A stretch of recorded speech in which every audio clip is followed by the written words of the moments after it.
उपस्थित हैं राष्ट्रीय लोकदल राष्ट्रीय महासचिव व राष्ट्रीय उपाध्यक्ष हिंद मजदूर किसान पंचायत ओमकार सिंह। पहले तो आपका बहुत बहुत स्वागत है हमारे चैनल में। धन्यवाद। लालगंज में जो अभी पुलिस अभिरक्षा में एक युवक की मृत्यु हुई है, इसके बारे में आप क्या कहना चाहेंगे? देखिए, हम लोग दलित उत्पीड़न के सवाल पर पूर्व घोषित कार्यक्रम के तहत हम लोग लालगंज के बेहटा गांव जाने के लिए तैयार थे। हम लोग जा रहे थे और हम लोगों को सबसे पहले जो टोल टैक्स पड़ता है बछरावा से पहले सैकड़ों पुलिस की संख्या हम लोगों को रोक करके डाइवर्ट किया, लेकिन फिर भी हम लोग बछरावा पहुँच गए और बछरावा जाते समय भी वहाँ बैरिकेटिंग थी। तो हम लोग बाईपास से होते हुए गुरुबख्शगंज पहुँचे। वहाँ भी तमाम फोर्स के लोग हमें उस पीड़ित परिवार के पास जाने से रोकने के लिए हम लोगों को रोकने का काम किया, लेकिन इसके बावजूद भी हम लोग उस गांव के करीब पहुँच गए। और पहुँचने के बाद हम लोगों ने हम लोगों ने एक जानकारी की कि 26 तारीख को 3 बजे एक दलित युवक को ले गए और उसको रात भर मारते रहे। उसका भाई दूसरा जाता है थाने में और वो कहता है कि मेरे भाई को छोड़ दो, किस केस में लाए हो। तो उसको भी मुंह में पट्टी बांध करके कपड़ा ठूस करके इतनी पिटाई कर दिया कि उसकी मौत हो गई। और मौत होने के बाद में जब वो छोड़ा गया तो दूसरे भाई ने बयान दिया कि मेरे भाई की लाश हमें चाहिए। उन्होंने कहा लाश यहाँ नहीं है, नहीं दिया उन्होंने। माँ ने कहा कि पैसा मांगा जा रहा था कि हमको पैसे दीजिए, और पैसा न देने के कारण मेरे पुत्र की हत्या कर दी गई। तो ये उत्पीड़न का सवाल है और हम उच्च स्तरीय इसकी मांग करते हैं कि न्यायिक जांच हो और किसी हाई कोर्ट के रिटायर्ड जज से या किसी मजिस्ट्रेट से जांच कराई जाए ताकि दूध का दूध पानी का पानी अलग हो जाए। क्योंकि हमने आपका सहयोग इसलिए लिया है कि पत्रकार लोकतंत्र का चौथा खंभा होता है और विधायिका, कार्यपालिका, न्यायपालिका को व्यवस्थापिका कंट्रोल करती है। जो पत्रकारिता कहते हैं चौथा खंभा है लोकतंत्र का।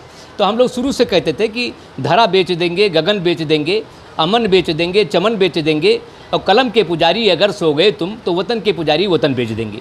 आज जिस तरीके से आपने न्यूज़ 18 के माध्यम से वहाँ की घटना को उठाया और हमको वीडियो जिस तरीके से हमें देखने को मिला, इस तरीके से अब लगता है कि हम लोग जो है यहाँ कोई भी गरीब आदमी या असहाय आदमी या पीड़ित आदमी उसको न्याय नहीं मिलेगा। अभी लगातार हमको, जैसे जब हम घर से चले लखनऊ से, तो वहाँ के सीओ का फ़ोन आता है कि यहाँ पर धारा 144 लगी हुई है, यहाँ पर लॉकडाउन लगा हुआ, आप मत आएँ। हम लोगों ने कहा हम लोग राजनारायण जी को मानने वाले लोग हैं, जयप्रकाश नारायण को मानने वाले लोग हैं, डॉक्टर लोहिया को मानने वाले लोग हैं, आचार्य नरेंद्र को मानने वाले हैं, चौधरी चरण सिंह को मानने वाले लोग हैं। और हम लोगों का नारा था कि जब जब लगी दफ़ा 44 तोड़ा है और तोड़ेंगे, और प्रशासन तेरी जेल अदालत देखा है और देखेंगे। तो हम लोग पूरे क्षेत्र में कई गांव को हमने दिया, आपको लिस्ट दिया है, कई गांव में हमने संपर्क किया, लोगों से संपर्क किया। और ये उत्पीड़न जो है इस पर हम लोग चुप नहीं बैठेंगे। जुल्म जाति के खिलाफ हम आवाज़ उठाएंगे और इसके लिए महामहिम राज्यपाल से प्रतिनिधिमंडल मिलेगा। हिंद मजदूर किसान पंचायत के हमारे महामंत्री राकेश मणि पांडे जी हैं, अवध प्रांत राष्ट्रीय लोकदल के अध्यक्ष जितेंद्र सिंह थे हमारे साथ, और हमारे साथ रियाजुद्दीन थे, पूरन लाल निषाद थे, तमाम दलित प्रकोष्ठ के अध्यक्ष थे रायबरेली के, और अवध प्रांत के अध्यक्ष थे। हमारे पास 50 लोगों का जत्था अलग अलग ग्रुप में पूरे क्षेत्र का जानकारी करने के बाद हमको रिपोर्ट दिया है। वो रिपोर्ट हम महामहिम राज्यपाल को भेंट करेंगे, प्रेषित करेंगे और न्यायिक जांच की मांग करेंगे। आपको थाना पुलिस द्वारा रोका गया था, तो कुछ अभद्रता की गई थी आपके साथ?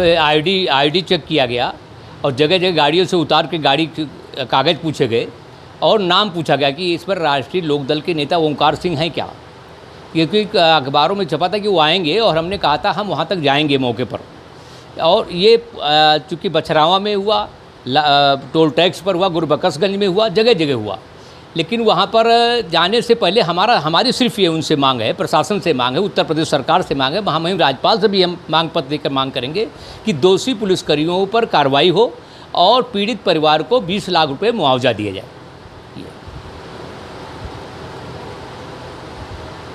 जैसा कि आप बता रहे हैं कि केवल आपके नाम पूछकर सभी गाड़ियों को रोका जा रहा है। हाँ।